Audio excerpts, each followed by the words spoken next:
E aí, gente, tudo bem? Aqui é o professor Vitor do CR Cursos e hoje eu trouxe aqui para vocês a correção da parte de geografia, das questões de geografia da prova de soldado da Polícia Militar do Estado de São Paulo, tá? Prova que ocorreu no dia 12 de fevereiro, certo? Então vamos lá, vamos dar uma olhada nessas questões. Primeiro, questão 42. Trata-se de uma área de livre comércio que tem por objetivo promover a livre circulação de bens, serviços e fatores produtivos entre os países, através, entre outros, da eliminação dos direitos alfandegários e restrições não tarifárias, à circulação de mercadorias e de qualquer outra medida de efeito equivalente.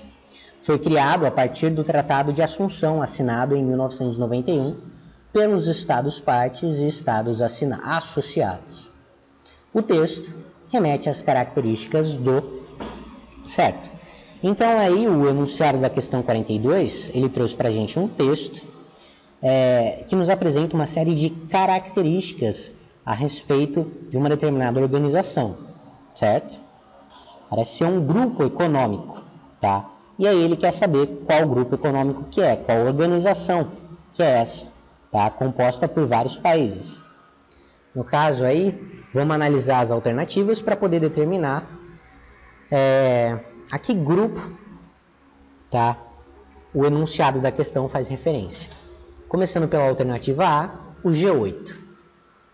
No caso aí, o G8, né, ele foi criado em 1975, tá? E na época ele nem tinha esse nome, na época ele era o G7, certo? Ele era o G7 e no caso foi criado em meio ao contexto da crise de petróleo, quando o então presidente da França, né, convidou os chefes de estados dos países mais desenvolvidos do planeta para a reunião. E dessa primeira reunião participaram Alemanha, Estados Unidos, França, Inglaterra, Itália e Japão. Tá? Eles discutiram, como eu já disse, a crise do petróleo no mundo e os impactos que assolavam a economia mundial naquela época. Então, depois ele realizou uma nova reunião, foi realizada uma nova reunião, da qual participou também o Canadá, tá?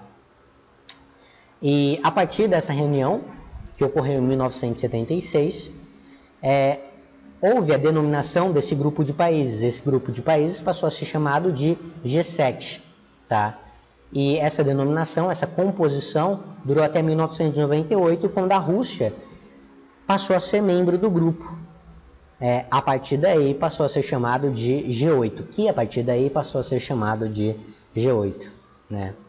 Então, no caso aí, o G8, ele envolve a reunião, né, dos países, dos estados mais desenvolvidos do planeta, tá, do ponto de vista econômico, apesar de não contar com a participação da China, certo?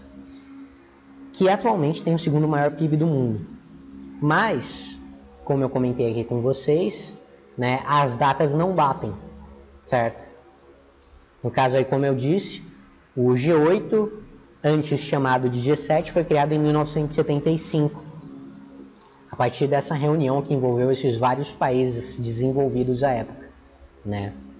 Enquanto que o grupo ou organização a qual o texto da questão se refere foi criado em 1991, a partir da assinatura do Tratado de Assunção, tá?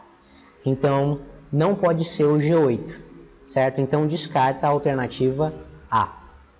Agora, vamos para a alternativa B, o Fundo Monetário Internacional. Primeiro, o que é esse Fundo Monetário Internacional, o FMI?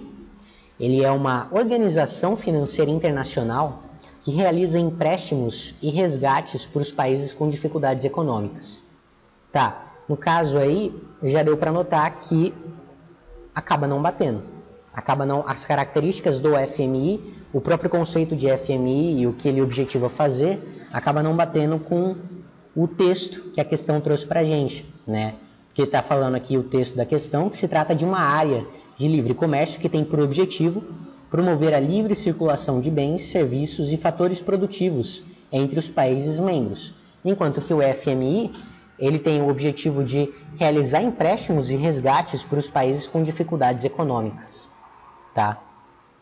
No caso aí, já não bate, tá bom? Ele tem como objetivo atuar na estabilidade econômica e financeira mundial, certo? Auxiliando os países com problemas econômicos. Então, não pode ser também o FMI. Inclusive, o FMI ele foi criado no contexto do pós-Segunda Guerra Mundial, pós-1945, então as datas também não batem, tá? Então, descarta a alternativa B. Agora, vamos para a alternativa C, o Mercosul ou Mercado Comum do Sul, tá?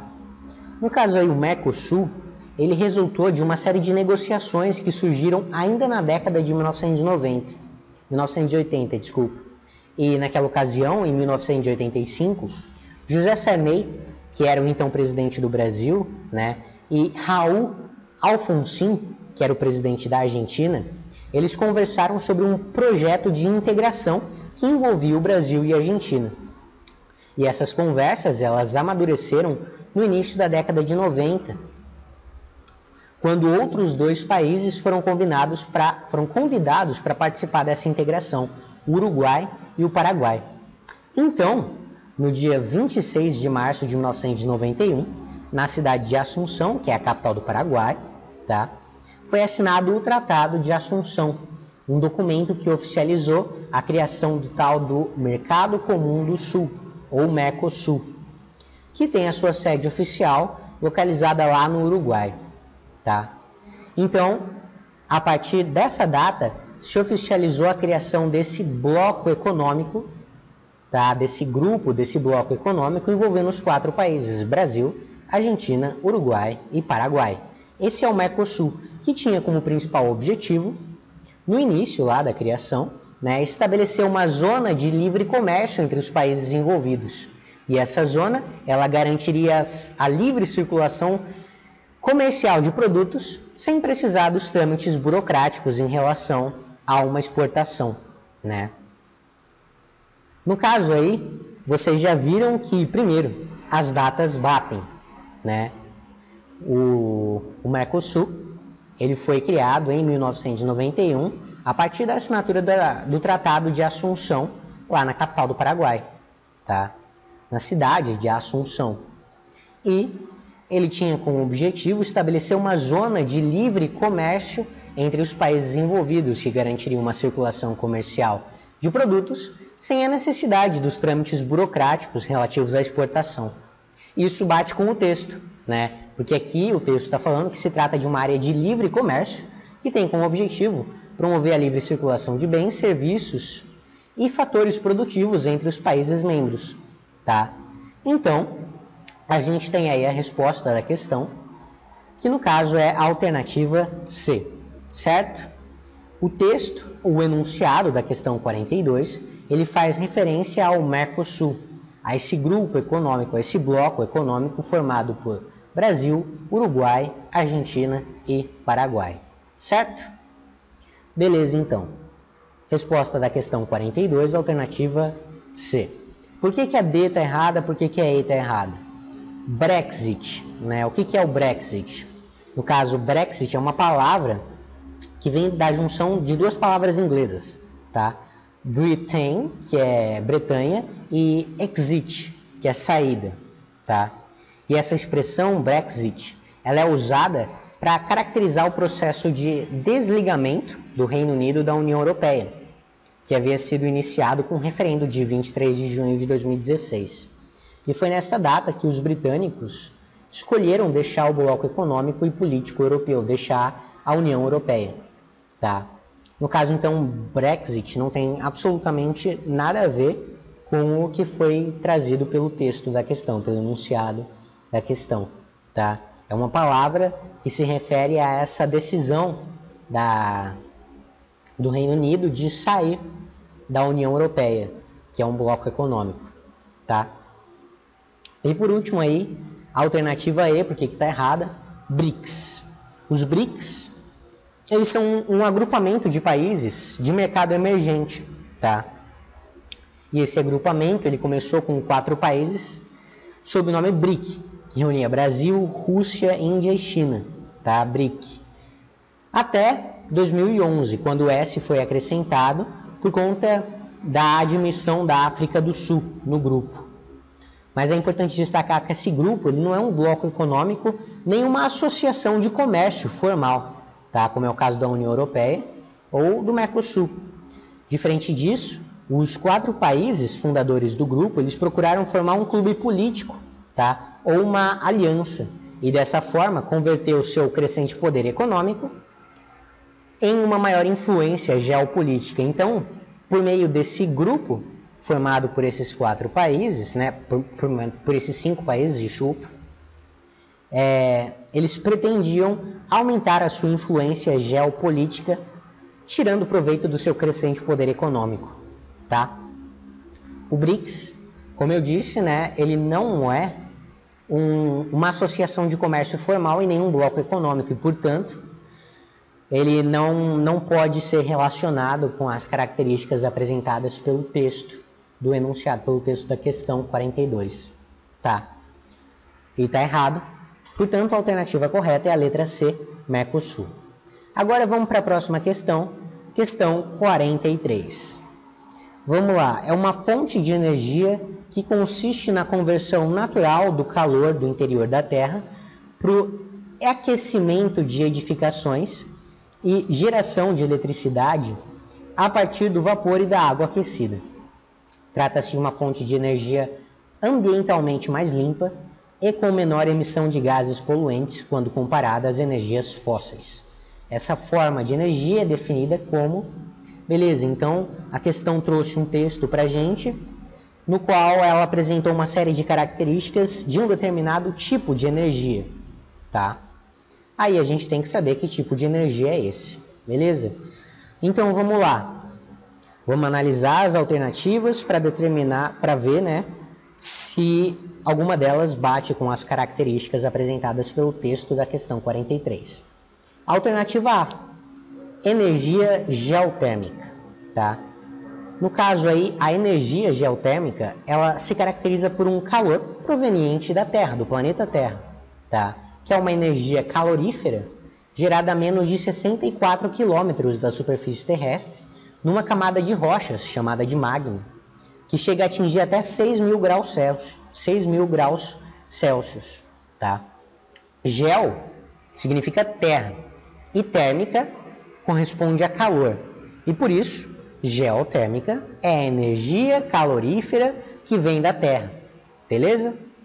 Essa energia, a energia elétrica, no caso, ela pode ser obtida através da perfuração do solo em locais onde existe uma grande quantidade de vapor e água quente. E esses devem ser drenados até a superfície terrestre por meio de tubos específicos, tá? E depois esse vapor ele é transportado por uma central elétrica geotérmica, que vai girar as lâminas de uma turbina.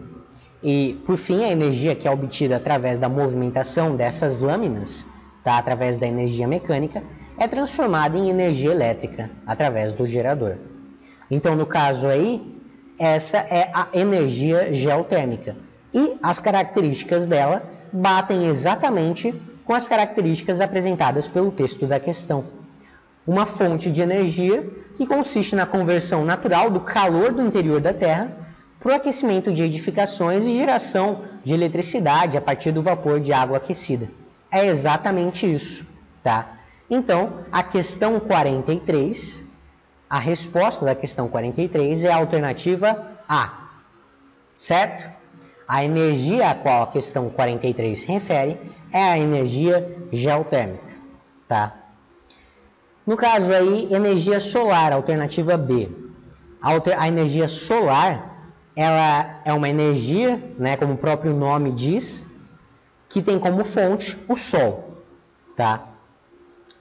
E, bom, ela não bate com as características apresentadas aí pelo texto da questão, porque, como vocês puderam ver, o calor, né, que é aproveitado para a geração da energia geotérmica e advém da Terra, tá?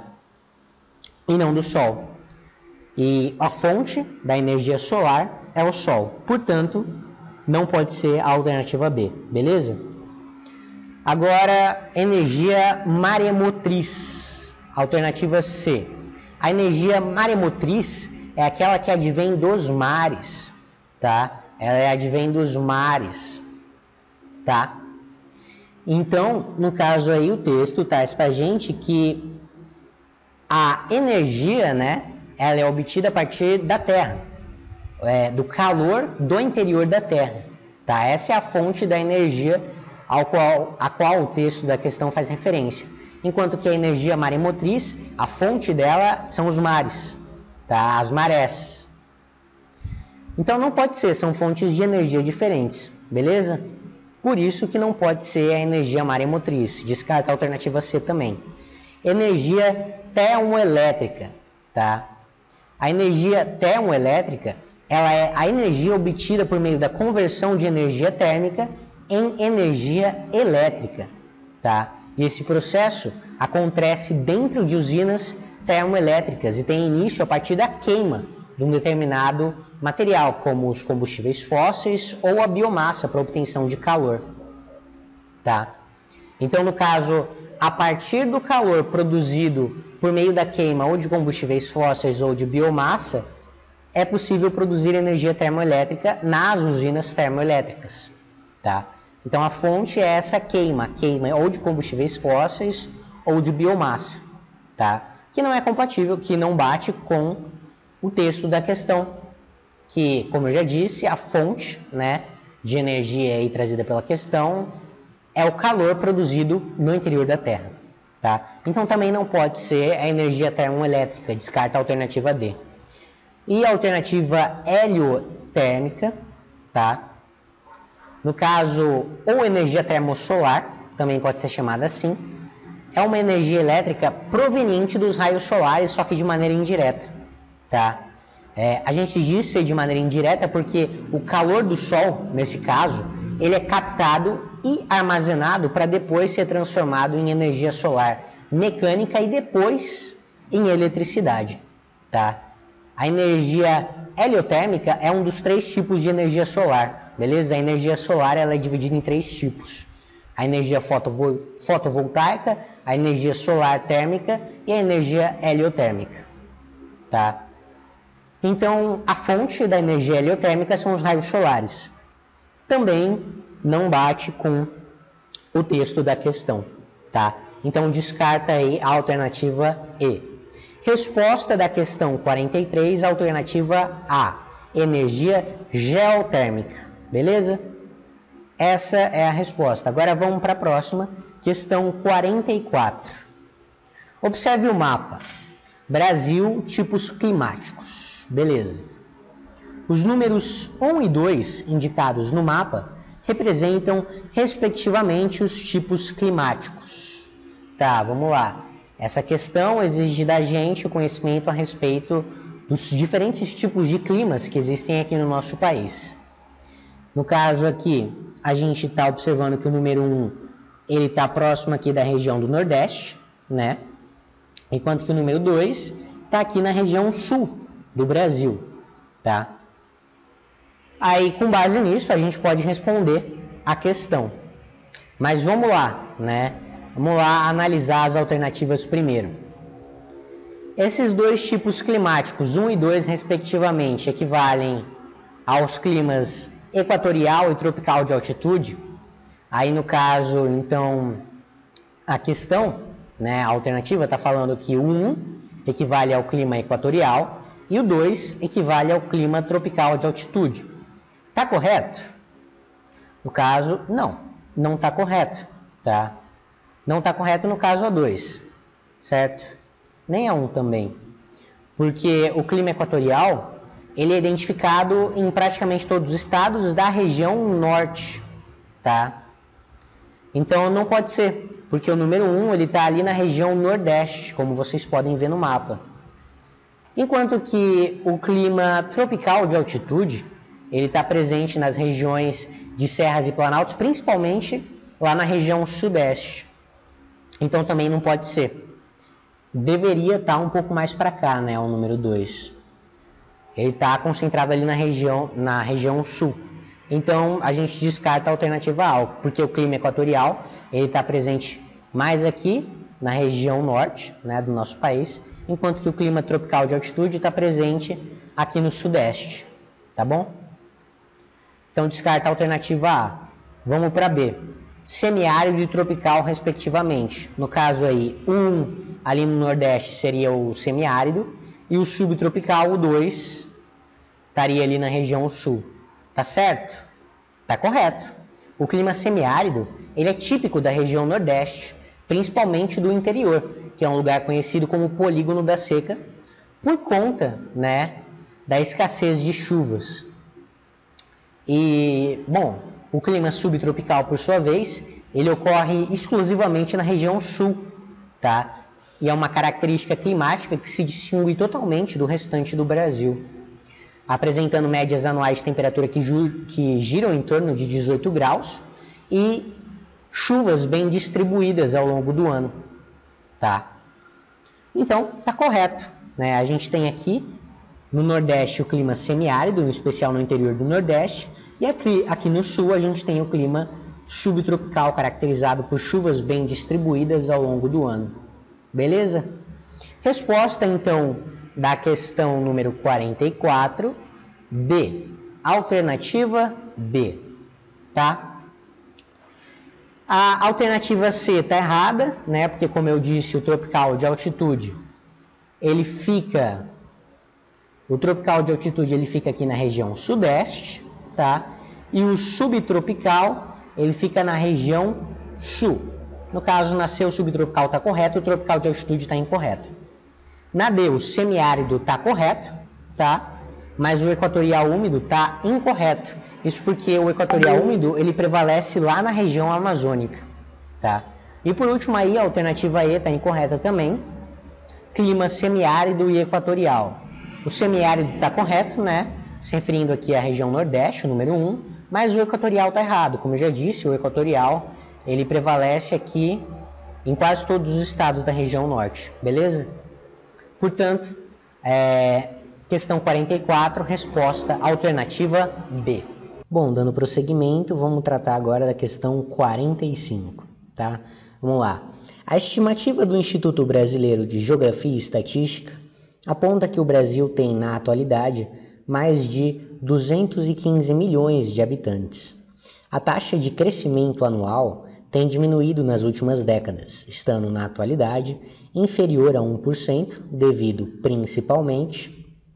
Bom, aí no caso, né, o texto, o enunciado da questão, ele nos apresenta a taxa de crescimento anual aqui no Brasil, a taxa de crescimento populacional anual aqui no Brasil, né? E segundo o texto, essa taxa ela tem diminuído, ou seja, a população brasileira continua crescendo, mas o crescimento ele tem diminuído com o passar do tempo, ela tem crescido cada vez menos. E a pergunta é, a que se deve isso? Qual a razão por trás dessa redução na taxa de crescimento populacional anual aqui no Brasil, tá? E no caso aí, quando a gente fala de crescimento populacional em um determinado território, é importante saber que esse crescimento ele está relacionado a dois fatores, tá? A migração e ao crescimento vegetativo. Focando aí no crescimento vegetativo, a gente tem que ele, né, é a relação entre as taxas de natalidade e as taxas de mortalidade, tá? A taxa de natalidade seria aí no caso a quantidade de filhos que uma mulher tem, né? A quantidade de crianças que nascem, certo? A quantidade de pessoas que nascem. Taxa de natalidade, taxa de mortalidade, a quantidade de pessoas que morrem, tá? A relação entre essas duas, entre a taxa de natalidade e a taxa de mortalidade, é equivalente ao crescimento vegetativo, tá? E o crescimento vegetativo tem relação direta com o crescimento populacional de um determinado território, tá? Quando a taxa de natalidade é maior do que a de mortalidade, o que se tem é o crescimento vegetativo positivo, como é o caso aqui no Brasil, apesar da taxa de crescimento populacional estar reduzindo, tá? Apesar de estarem nascendo cada vez menos pessoas. Bom, é importante destacar, né, que o Brasil ele vem acompanhando uma tendência mundial, tá? E o seu crescimento demográfico ele vem sofrendo reduções nos últimos anos. A população, como o texto da questão diz, continua aumentando, só que as porcentagens de crescimento estão despencando, estão diminuindo. E isso está relacionado a uma série de fatores, né, como a urbanização, o planejamento familiar, a entrada da mulher no mercado de trabalho, a utilização de métodos de prevenção à gravidez, dos métodos contraceptivos, além da mudança ideológica da população, né? Todos esses fatores contribuíram para a redução do crescimento populacional. No caso aí, tudo isso fez com que nascessem menos pessoas, tá? Com que as pessoas tivessem menos filhos, certo? Ou seja, a taxa de natalidade, a taxa de filhos por mulher diminuiu, tá? Consequentemente, o crescimento vegetativo também diminuiu. Crescimento vegetativo que, como eu disse inicialmente, tem uma relação direta com a taxa de crescimento populacional, tá? E por isso, eu posso dizer que a redução na taxa de crescimento da população anual, né, essa redução ela está relacionada aí com o crescimento natural ou vegetativo. E, portanto, a alternativa correta da questão 45 é a alternativa A, certo? Então, resposta da questão 45, alternativa A, crescimento natural ou crescimento vegetativo. Agora vamos para a 46. Região que possui drenagens perenes para os cursos d'água principais e secundários, envolvendo, porém, o desaparecimento temporário dos caminhos d'água de menor ordem de grandeza por ocasião do período seco do meio do ano. Na atualidade, é uma área com ocupação marcada pela produção de grãos e por impactos ambientais provocados pela contaminação dos mananciais e do solo pelo uso de agroquímicos. Essa região compreende a área de abrangência do domínio morfoclimático. Tá, aí, no caso, a questão, né, ela nos trouxe algumas características de um domínio morfoclimático específico. E ela quer saber a qual domínio morfoclimático essas características pertencem. E no caso, a resposta aí seria o domínio morfoclimático do Cerrado, a alternativa C da questão 46, certo? Porque, no caso, o Cerrado, que é o segundo maior domínio morfoclimático do Brasil, ele se localiza numa região de relevos planálticos, tá? Lá no Planalto Central, com diversas chapadas e chapadões. E como esse domínio natural está no interior do país, o tipo de clima predominante é o tropical típico ou tropical continental, no qual há a predominância, né? No qual predomina a alternância entre uma estação seca e uma estação quente e úmida. Estação seca no inverno, tá? Seca e fria, e quente e úmida no verão, tá? Característica do clima tropical típico, certo? Que está presente aí no domínio morfoclimático do Cerrado. E o texto da questão, né? Ele diz aqui que tem rios que desaparecem, né? Tem caminhos de água de menor ordem que desaparecem por ocasião do período seco do meio do ano. Aqui ele está se referindo ao período do inverno, tá? Que é seco no clima tropical típico, tá? Clima tropical típico que é aquele característico do Cerrado, certo? Além disso, né? A rede de drenagem domínio do Cerrado, ela é composta por vários cursos d'água que são provenientes das bacias do Tocantins-Araguaia, do Paraná e do Paraguai.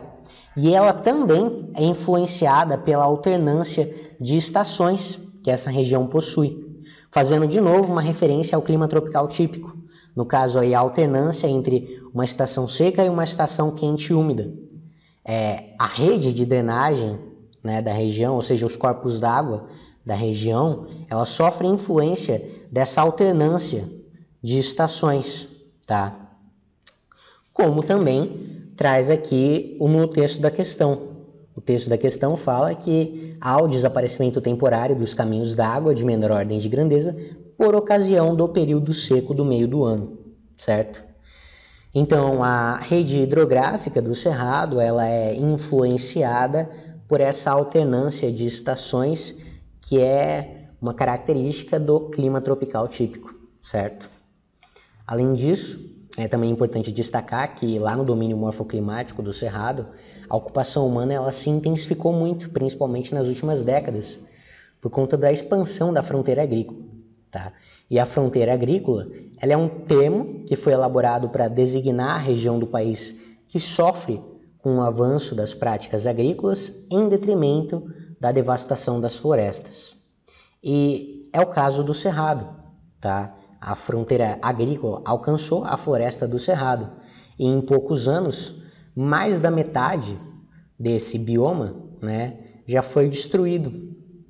Isso para o plantio, principalmente de soja e de cana-de-açúcar. E hoje restam menos de 20% da vegetação original do Cerrado. Tá? E como diz o texto da questão 46, na atualidade é uma área com ocupação marcada pela produção de grãos e por impactos ambientais provocados pela contaminação dos mananciais e do solo com o uso de agroquímicos, tá? No caso aí, está se referindo à ocupação humana que devastou grande parte desse bioma, grande parte desse domínio morfoclimático, tá? Aí, esse domínio morfoclimático não pode ser outro, então, que não o do Cerrado, certo? Então, a resposta da questão 46 é a alternativa C, beleza? Seguindo, então, para a próxima e última questão, tá? Questão 47. Os ambientes urbanos, eles são marcados pela crescente urbanização e impermeabilização das superfícies, alternando o balanço de energia, além da crescente concentração de poluentes atmosféricos. Nesse ambiente, tem-se observado um fenômeno atmosférico que tende a agravar as condições de desconforto térmico, além de outras consequências indesejáveis para a população. E qual é esse fenômeno térmico, né? Qual é esse fenômeno atmosférico, desculpa? Bom, um fenômeno atmosférico que se enquadra nas características trazidas aí pela questão 47 são as ilhas de calor, tá? As ilhas de calor, elas são um fenômeno climático que ocorrem em zonas densamente urbanizadas, tá? Como nas áreas centrais das grandes cidades, onde predominam as temperaturas elevadas. A concentração das edificações urbanas na zona central das cidades, como as avenidas, os prédios e os imóveis comerciais, acaba resultando no aumento da temperatura local se comparada com as demais áreas. E dessa forma, a formação de uma verdadeira ilha de calor, né? Ou seja, concentração de temperaturas elevadas. Esse fenômeno acaba sendo mais recorrente em metrópoles, cidades grandes e regiões metropolitanas, onde o adensamento urbano cria condições propícias para a formação dessas ilhas. Tá? É importante destacar que esse é um fenômeno essencialmente antrópico, ou seja, a sua ocorrência está atrelada à ação do homem sobre o meio. Tá? Então, as ilhas de calor, que são esse fenômeno provocado essencialmente por ações do homem sobre a natureza, né, são a resposta da questão 47, ou seja, a questão 47, a resposta dela é a alternativa D, tá? No caso aí, a questão 47 faz referência aos ambientes urbanos, marcados pela crescente urbanização e impermeabilização das superfícies, alterando o balanço de energia, né? No caso aí, está se referindo ao aumento gigantesco da temperatura nessas áreas, principalmente de metrópoles, né, cidades grandes, etc. Além da crescente concentração de poluentes atmosféricos, o que também é característico das metrópoles, né? Desconforto térmico, esse aumento elevado de temperatura, e basicamente, né, são as ilhas de calor responsáveis por tudo isso. Beleza? Então a resposta da questão 47 é a alternativa D, ilhas de calor, tá? Então terminamos aqui, gente. Eu espero que vocês tenham acertado e vejo vocês numa próxima. Tchau, tchau.